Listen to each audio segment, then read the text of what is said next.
తను అలాంటోడు కాదు సార్. చూడండి సార్, నాకేం ఏదైనా తెలియదు. ఉంటే కోర్టుకు వచ్చి మాట్లాడుకోండి. ఇప్పుడు మమ్మల్ని ఇబ్బంది పెట్టద్దు. సార్ తీసుకురండి. ప్లీజ్ సార్ ఆగండి సార్. సార్ అమ్మా నాకేం తెలియదు అమ్మా.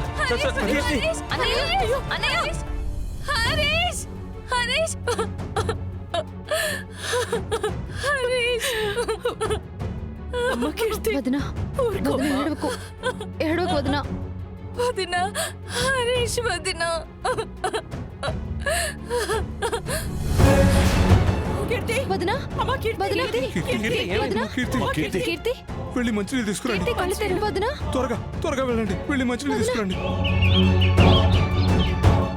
కీర్తి అమ్మా, కీర్తి కీర్తి కళ్ళు తెరువు అమ్మా కీర్తి కీర్తి లేమ్మా, కీర్తి వదినా. కీర్తి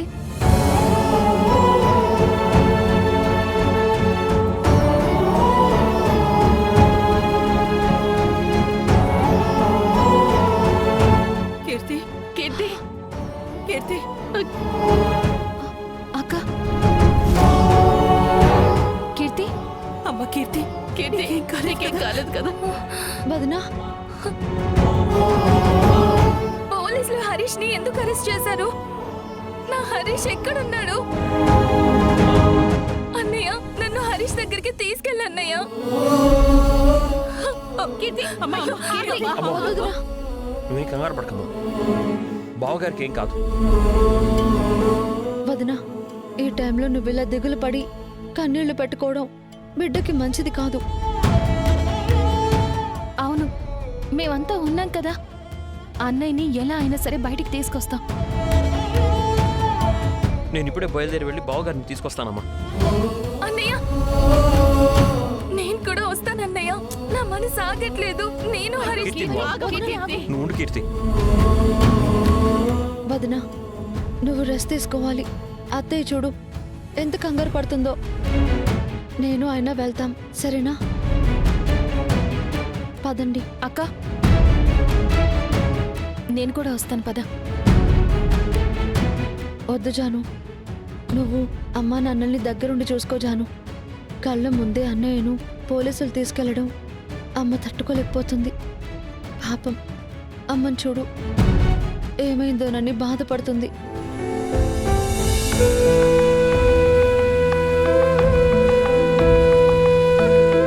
అమ్మ కీర్తి, నువ్వేం టెన్షన్ పడకు. బావగారిని క్షేమంగా బయటికి తీసుకొచ్చే బాధ్యత నాది, సరేనా?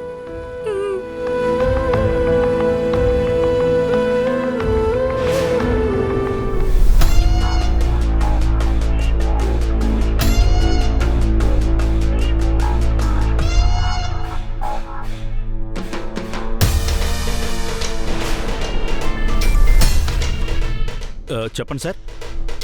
ఎస్ఐ వాణ్ణి తీసుకుని వెళ్ళి కోర్టులో సబ్మిట్ చేసి చేతులు దులుపుకోవడం కాదు, వాడికి చాలా పెద్ద శిక్ష పడాలి.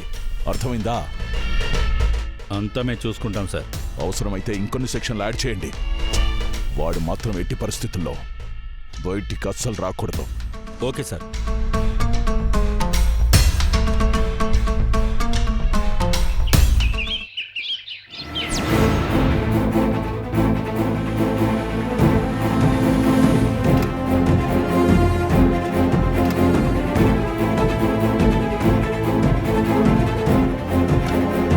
రా పదా. Sir sir sir sir sir please sir, నా వైఫ్ సీమంతం అనేసరికి వెళ్లకుండా ఉండలేకపోయాను సార్. దయచేసి అర్థం చేసుకోండి సార్. వెళ్ళి కలిసావు కదా, ఇంక దాని గురించి వదిలేయి. చూడు, కోర్టులో మాత్రం లాయర్ గారు ఏం అడిగినా సరే నువ్వు అవును అని చాలు. మిగతాదంతా నేను చూసుకుంటాను. చెప్తాను సార్ చెప్తాను, కానీ నాకేం ప్రాబ్లం ఉండదు కదా సార్. ఇంట్లో వాళ్ళందరూ కంగారు పడుతున్నారు సార్. నా భార్య పక్కన ఉండాల్సిన టైంలో ఇలా పోలీసులు లాక్కు రావడం చూసి తను ఎంత బాధపడుతుందో ఏంటో సార్. దయచేసి నన్ను అర్థం చేసుకోండి సార్, ప్లీజ్ సార్. నువ్వేం టెన్షన్ పడకు. మనకి చాలా పెద్ద పేరున్న లాయర్ కేసు వాదిస్తారు కాబట్టి నిన్ను బయటికి తీసుకొచ్చేస్తాం. అంతా మన చేతిలో పని, సరేనా? పద. అన్నయ్య అన్నయ్య ఆగన్నయ్య. తులసి తులసి బావగారు ఏంటి బావగారు ఇదంతా? అసలు ఏం జరిగింది? అసలు మీరు అరెస్ట్ అవ్వడం మాకు ఇదంతా డైజెస్ట్ అవడం లేదు. కంగారు పడాల్సింది ఏం లేదు తులసి, చాలా చిన్న మ్యాటరే, పెట్టి కేసు లాంటిది. ఇప్పుడు హీరింగ్ అవగానే కొట్టేస్తారంట. నువ్వేం కంగారు పడకు. అసలు మీరు ఏం చేశారని పోలీసులు వెతుక్కుంటూ మన ఇంటికి వచ్చారు? అసలు ఏం జరిగింది బావా? అది బావా, జడ్జి గారు వచ్చే టైం అయింది, అతను తీసుకురండమ్మా. అన్నయ్య బావా. అన్నయ్య మ్మ్. అన్నయ్య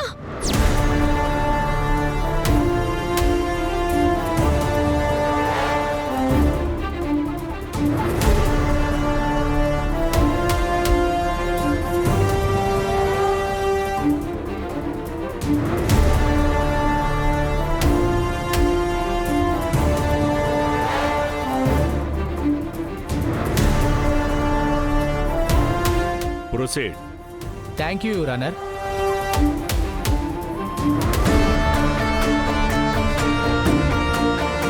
మీ పేరు? హరీష్ సార్. లాస్ట్ జూన్లో 9వ తేదీ నాడు ఉదయం 11:30 బాలానగర్ ఏరియాలో నిర్లక్ష్యంగా ఓవర్ స్పీడ్లో కారు నడుపుతూ ఒక వ్యక్తిని యాక్సిడెంట్ చేశావు, అవునా కాదా?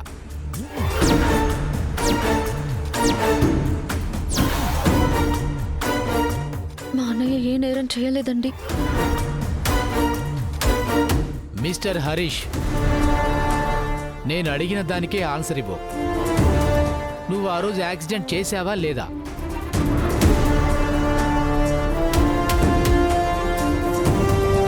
లాయర్ గారు ఏం అడిగినా సరే నువ్వు అవును అని చాలు, మిగతాదంతా నేను చూసుకుంటాను.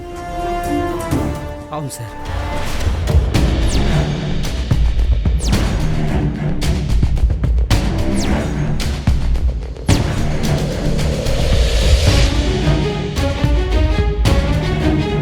యాక్సిడెంట్ చేశాక ఆ వ్యక్తి చావు బతుకుల్లో ఉన్నాడని తెలిసి కూడా ఆగకుండా వెళ్ళి ఆ వ్యక్తి చావుకి కారణమయ్యావు, అవునా కాదా?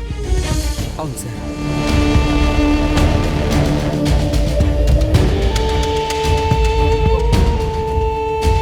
యువర్ ఆనర్, ముద్దాయి యాక్సిడెంట్ చేయడమే కాక ఒక వ్యక్తి చావుకి కారణమయ్యాడు కాబట్టి దీన్ని హిట్ అండ్ రైడ్ కేసుగా పరిగణించి ముద్దాయికి సెక్షన్ 106 ఆఫ్ బిఎన్ఎఫ్ ప్రకారం కఠిన కారాగార శిక్ష విధించవలసిందిగా కోరుతున్నాను.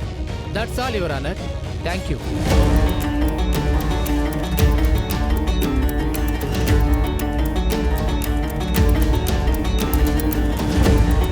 I object, Your Honor.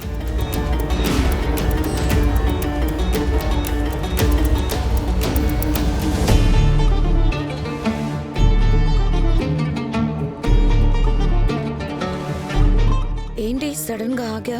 Court లోపలికి వస్తే సిద్ధు నన్ను మీతో పాటు చూస్తాడు. అప్పుడు నాకు ప్రాబ్లం అవుతుంది. మనం అనుకున్నట్టే మీరు లోపలికి వెళ్ళండి. హరీష్తో పాటు తులసిని కూడా ఇరికించండి. అప్పుడు మనం అనుకున్నట్టే జరుగుతుంది. ఓకే.